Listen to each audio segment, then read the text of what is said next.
তেহরানে সহিংস বিক্ষোভের পর একটি খোলা চত্বরে সারি সারি পড়ে যাওয়া বাস দেখা গেছে। দেশজুড়ে ছড়িয়ে পড়া এই বিক্ষোভে বহু যানবাহনে অগ্নিসংযোগ করা হয়। তেহরানের গভর্নর মোহাম্মদ সাদেক মোতামেদিয়ান জানিয়েছেন, বিক্ষোভের ঘটনায় সহায়তাকারী গাড়িসহ ৫৪টি অ্যাম্বুলেন্স ও ৭১টি ফায়ার ট্রাক মারাত্মকভাবে ক্ষতিগ্রস্ত হয়েছে। এদিকে ইরানের বিচার বিভাগের প্রধান গোলাম হুসেন মোহসিনি জানান, দাঙ্গাকারীদের বিরুদ্ধে দ্রুত ও কঠোর ব্যবস্থা নেওয়ার নির্দেশ দিয়েছেন। এই পরিস্থিতিতে যুক্তরাষ্ট্রের প্রেসিডেন্ট ডোনাল্ড ট্রাম্পের মন্তব্য ঘিরে নতুন বিতর্ক সৃষ্টি হয়েছে। হোয়াইট হাউসে সাংবাদিকদের প্রশ্নের জবাবে ট্রাম্প দাবি করেন, ইরানে হত্যাকাণ্ড ও মৃত্যুদণ্ড কার্যকর বন্ধ করা হয়েছে বলে তাকে জানানো হয়েছে।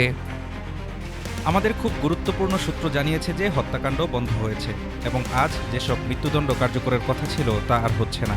আমি আশা করি এটা সত্য।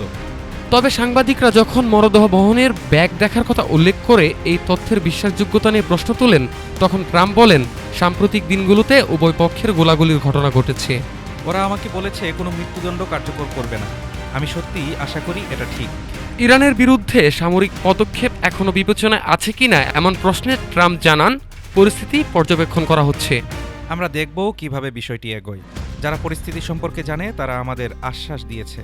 এর আগে ইরানের প্রেসিডেন্ট অভিযোগ করেন, শত্রুপক্ষ দেশ বিদেশে একটি গোষ্ঠীকে প্রশিক্ষণ দিয়ে দেশে অস্থিরতা সৃষ্টি করছে।